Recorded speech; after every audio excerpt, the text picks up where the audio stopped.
नमस्कार, द नगरी न्यूज में आपका स्वागत है और मैं हूं आपके साथ विनीत।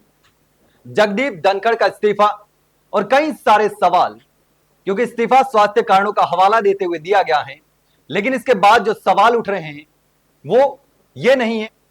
बहुत सारे सवाल हैं कि आखिर जगदीप धनखड़ ने अचानक से इस्तीफा क्यों दे दिया।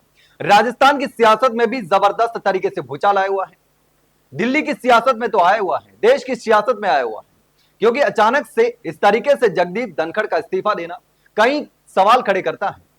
क्योंकि पूरे दिन जो राज्यसभा की कार्रवाई चली उसमें जगदीप धनखड़ कहीं पर भी ऐसा नहीं लग रहा था कि वो बीमार है, और हर कोई यही सवाल कर रहा है कि आखिर जगदीप धनखड़ को देखकर ऐसा नहीं लगता कि वो जरा सा भी बीमार है, कोई भी तकलीफ है, लेकिन अचानक से इस्तीफा दे दिया। उसके बाद चाहे गोविंद सिंह डोटासरा हो, नेता प्रतिपक्ष टीकाराम जूली हो या अशोक गहलोत हो, तमाम नेताओं ने केंद्र की मोदी सरकार पर सीधा हमला बोला है और कई सवाल किया है कि आखिर यूज एंड थ्रो की राजनीति क्यों हो रही है, क्यों आखिर किसान के बेटे को इस तरीके से इस्तीफा देने के लिए मजबूर किया गया, कौन सा दबाव था, कौन सी मजबूरी थी।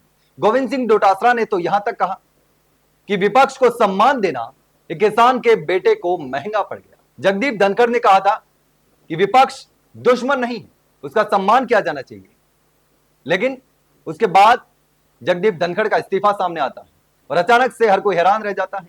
झुंझुनू जिले के किठाना गांव के जगदीप धनखड़ हैं। गांव में सन्नाटा पसर गया है, हर कोई स्तब्ध है कि आखिर अचानक से जगदीप धनखड़ ने इस्तीफा क्यों दे दिया, क्यों आखिर इतना बड़ा पद छोड़ दिया। लेकिन देश की सियासत में भूचाल आ रखा, कई सारे सवाल खड़े हो गए, हर कोई सवाल खड़े कर रहा है। लेकिन इसी बीच एक और बड़ा सवाल आता है कि आखिर बीजेपी में बड़ी हलचल चल रही है।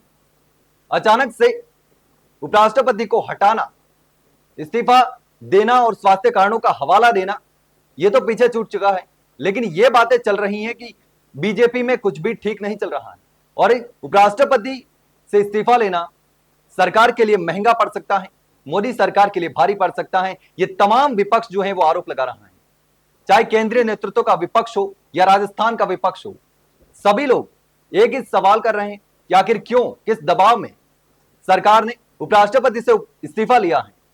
लगातार कुछ बयान भी सामने आए थे जिसको लेकर यह कहा जा रहा है कि यही वजह बने हैं उपराष्ट्रपति के लिए इस्तीफा लेने के लिए। किसानों को लेकर उपराष्ट्रपति ने कहा था कि किसान परेशान हैं, इनकी आय दोगुनी की जानी थी, लेकिन मेरा किसान परेशान है, उसका कौन भला करेगा, किसानों की तरफ ध्यान दिया जाना चाहिए। यह भी बयान सोशल मीडिया पर वायरल हो रहा है। इसके साथ राज्यसभा के भी कुछ जो कार्रवाई चल रही थी उसके भी बयान वायरल हो रहे हैं। इसी के साथ ही संसद की जो मॉनसून सत्र शुरू होने के पहले ही दिन अचानक से इस्तीफा दे देना कहीं ना कहीं सवाल तो खड़े करता ही है, लेकिन तमाम विपक्ष ने कई सवाल खड़े कर दिए हैं। गोविंद सिंह डोटासरा ने भी गंभीर सवाल खड़े कर दिए हैं कि यूज एंड थ्रो की राजनीति हो रही है, किसान के बेटे को इस तरीके से हटाया जाना कहीं ना कहीं लोकतंत्र के लिए खतरा है। अशोक गहलोत ने भी केंद्र सरकार पर हमला बोला है। लेकिन इस पूरे मामले पर आप क्या सोचते हैं? क्या सच में उपराष्ट्रपति पर दबाव था? क्या कोई और वजह है?